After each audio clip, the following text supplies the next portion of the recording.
¿Qué tal? Estamos aquí con la escritora Carmen Posadas, que además de escribir novela, ensayo, guiones de cine y televisión, también ha escrito un montón de artículos periodísticos, ha sido presentadora y ha ganado, entre otros premios, El Planeta. ¿Qué consejo le podrías dar a alguien que esté empezando en este momento? Bueno, yo tengo una escuela de escritura por internet, que es una de las cosas que estoy más orgullosa porque llevamos 10 años y hemos ayudado a muchas personas a cumplir su sueño, el sueño que yo tuve en un momento dado, ¿no? de convertirme en escritora. Y siempre le digo que para ser escritor no hace falta ser extraordinariamente inteligente.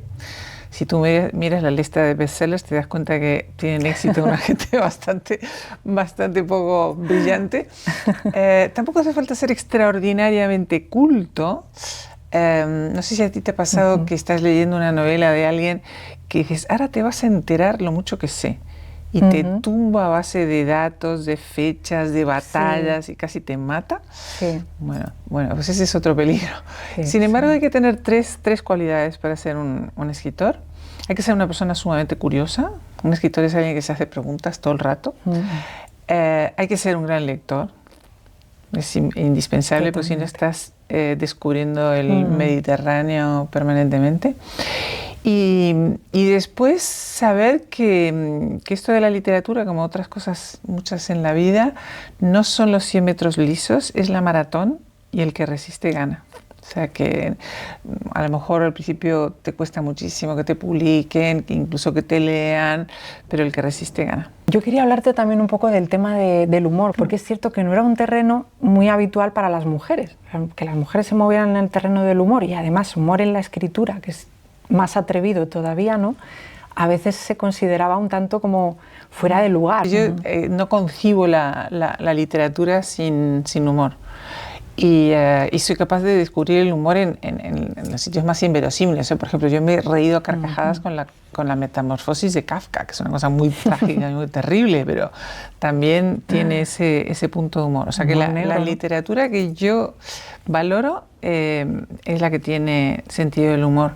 Y además pienso que, como decía Oscar Wilde, la mejor manera de hablar de las cosas serias es hacerlo en broma. Entonces tú con humor puedes hablar de terribles injusticias, de diferencias sociales espantosas, de todo tipo de conflictos que el humor los va a hacer más llevaderos, pero sin que pierdan para nada su importancia. Tiene que haber elegancia también en el humor, ¿no? Yo pienso que lamentablemente el humor de caca, culo, pedo, pis es infalible.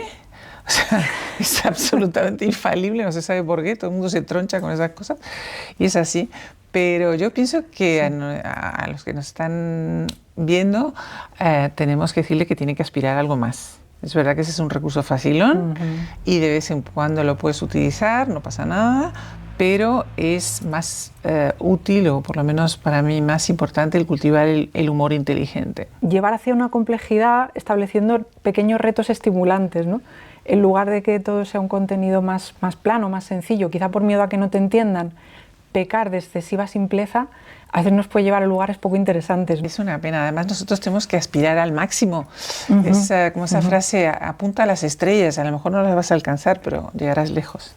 Hablando, por cierto, de 5 moscas azules o también del extraño caso del impostor del Titanic, ¿qué te parece a ti lo que puede ser más fascinante? O sea, ¿qué elemento dirías que es más fascinante dentro de la escritura de tramas de misterio? ¿Y qué te parece lo más difícil como escritora? Bueno, lo más fascinante, para eso estamos hablando de elementos que tenemos que incluir en una trama de misterio, ¿no? Cuando escribes un thriller, relatos de misterio, novela de misterio. Bueno, yo al autor que le he copiado más trucos es a Dickens, que es un maestro, porque hay que decir que Dickens interesa tanto a un público intelectual como un público popular que simplemente quiere saber qué pasa con Oliver Twist, si va a encontrar a su mamá o no lo va a encontrar, ¿no? Sí. Y tiene varios trucos interesantísimos que se pueden copiar. Por ejemplo, el comienzo tiene que ser como muy impactante para que la gente quiera seguir leyendo. Esto Hemingway le decía que el comienzo de un cuento tiene que ser como un puñetazo en el estómago. Yo siempre pongo este ejemplo que me parece bastante gráfico. Hay una chica en Estados Unidos, que ahora se me ha olvidado justo en este momento se me ha olvidado el nombre, pero que es muy conocida, que tiene una novela que empieza así. El otro día maté a mamá y no sentí nada. Y tú dices, no, yo tengo que saber qué pasa porque esto es rarísimo, tengo que seguir leyendo, ¿no? Más llamativo imposible, Sí. vamos. Bueno, pues ese es uno de los trucos. Otro de los trucos es que cada capítulo acabe en alto para que tú tengas que seguir leyendo. O sea, un capítulo de Dickens acabaría con, por ejemplo, y en ese momento la puerta se abrió.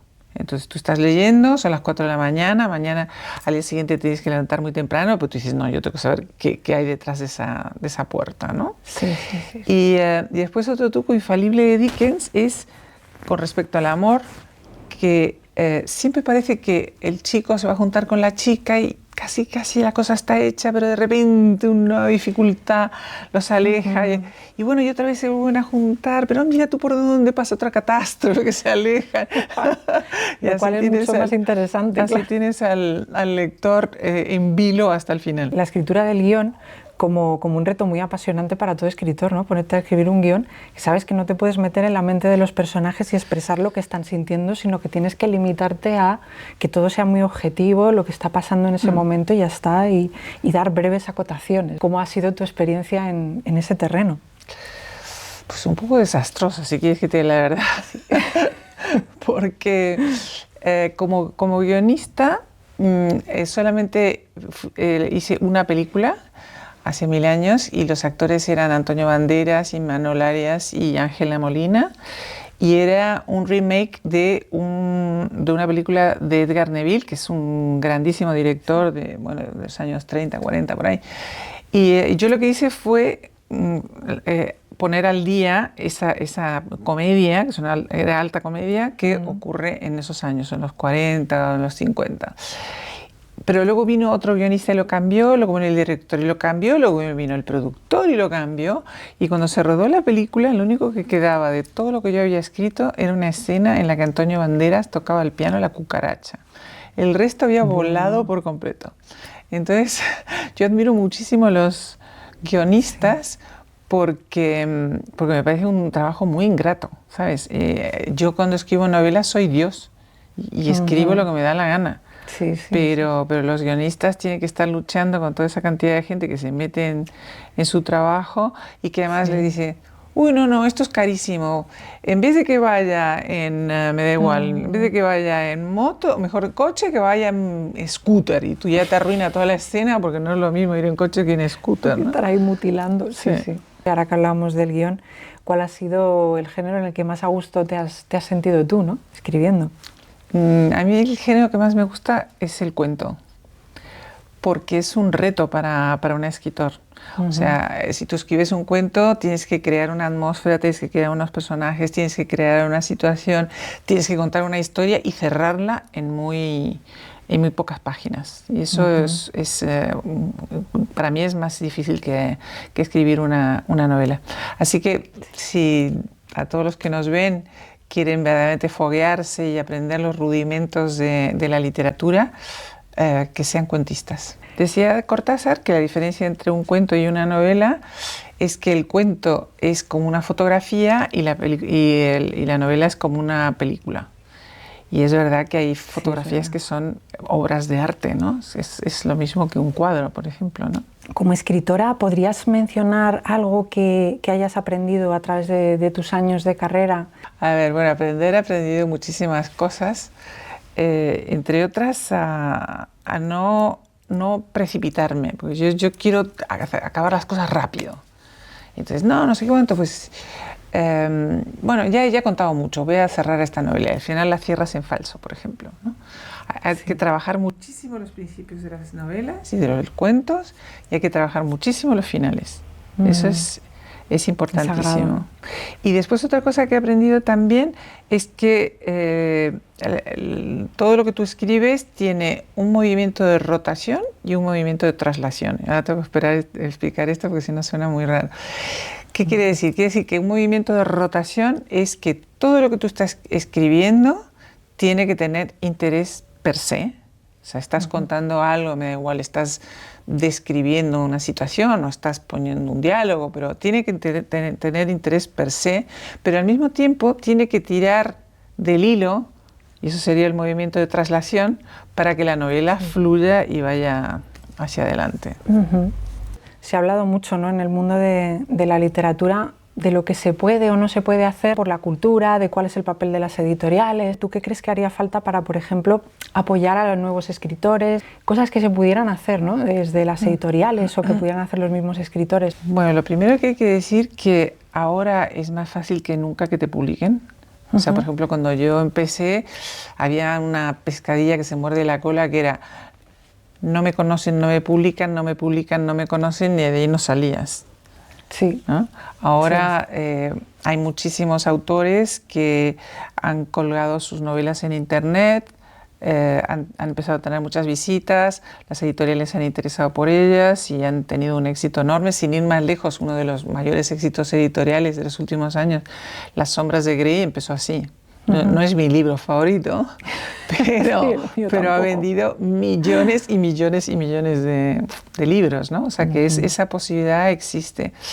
Luego yo le diría, por ejemplo, a los escritores que ya tienen una novela y la quieren sacar adelante, que las editoriales lamentablemente reciben cientos de ejemplares todos los días. O sea, es que verdaderamente llegan hasta el techo los originales. Y entonces ir a puerta fría no siempre es fácil, es mucho mejor hacerlo a través de un agente literario, pero que si lo vas a hacer a puerta fría, porque es cierto que las editoriales están ojo visor para encontrar nuevos talentos, o sea que sí prestan atención a los manuscritos que reciben, que el manuscrito que tú envíes tenga una sinopsis de lo que quieres contar, que no tenga faltas de ortografía, que esté bien presentada. Imagínate, sí, estaría bueno. Y que también que tenga un pequeño currículum de quién eres, porque muchas veces, lamentablemente, y esto me duele decirlo, importa más el perfil del escritor que su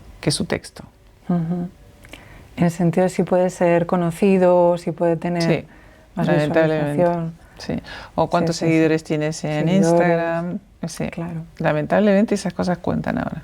Ya solo me queda preguntarte si quieres hablarnos de próximos proyectos que tengas. Bueno, ahí estoy en ese momento dramático que pensando en qué voy a escribir. Tengo como 2 o 3 ideitas y las estoy regando, pero todavía no sé cuál va a germinar.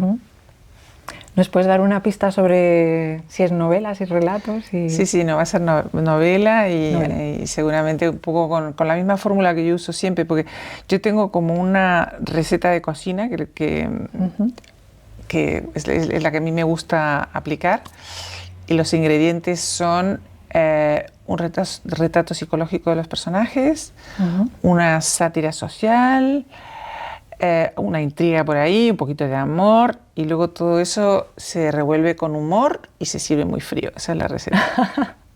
Pues muchas gracias, Carmen, por esta entrevista tan interesante. Esperamos que os haya gustado el próximo vídeo sobre temas relacionados con la escritura creativa.